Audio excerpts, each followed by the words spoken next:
it's Malka Cheplowitz. I hope you're all doing well and staying healthy and safe.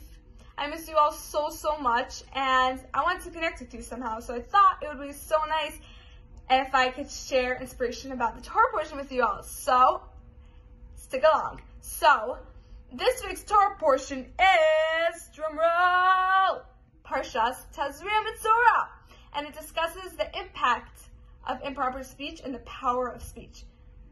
So I wanted to share with you a little story to help you better understand and cope with the concept of the power of speech. So there's a man and he spreads a rumor, okay? And a few years later he feels so bad for it and he wants to take it back. So he goes to the rabbi to ask him, like, what I can do. How can I take it back? I feel terrible. He feels so much regret.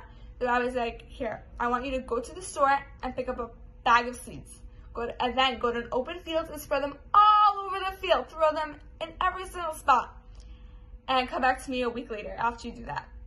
And he's like, okay, that's what the rabbi said. I'm going to do it. Just do it. And so a week later he does that. He goes to an open field. He puts it all over. And a week later he comes back to the rabbi. He says, okay, so what's now? What should I do? And the rabbi's like, now I want you to go to that field and pick up every single seed you threw. And he's like, what? How's that even possible? What would your reaction be? You would probably be just like this guy, saying like, how is this possible? I threw them all over. Some of them are already rooted into the ground, growing, sprouting. Some of them, they're all over the place. Millions. How is that possible? I can't physically pick up every single piece. And the rabbi's like, you got it, bingo. That's exactly right. That's what happens with that's the beauty of power of speech. That once you say something, it spreads so quickly. The wind takes it. And you can't, once you say it and it's out in the world, it's out. You can't take back every single word that you spread. So you have to be so careful with how you talk and what you say. So I want to give you a little scenario.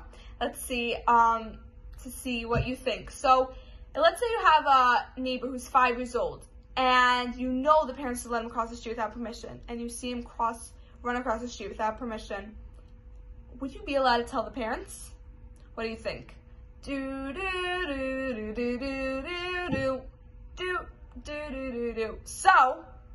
if you have your answer already, if not, you can pause it and then listen after. But the answer is yes, of course you could tell them, because you're telling them for his safety, because maybe they need to punish him so he learns not to do it. You're not telling him just to tell them. You're telling him because of his safety. If it was a different scenario, if something else happened and you're just telling someone something because you just want to speak badly about the person, you can't.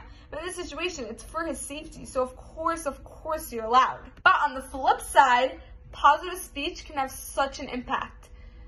So it says in the Talmudic text that you should greet everyone with a friendly expression.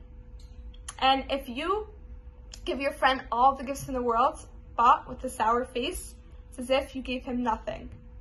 But someone that greets someone with a friendly expression and gives him no gifts is as if he gave him every single gift in the world. As it says in the Talmud, the greatest sage of his time, Rabbi Yochanan ben Zakkai, never failed to greet everyone in the marketplace first, whether they were Jewish or not. It didn't make a difference. He realized the power of speech and the impact it can make. When he would say good morning to someone, he is showing that person, you are important, you matter, you were created in the image of God, and you are so valuable. By just giving someone a smile, you could change their whole day and whole life. So when one feels important, his whole self-worth is elevated and raised.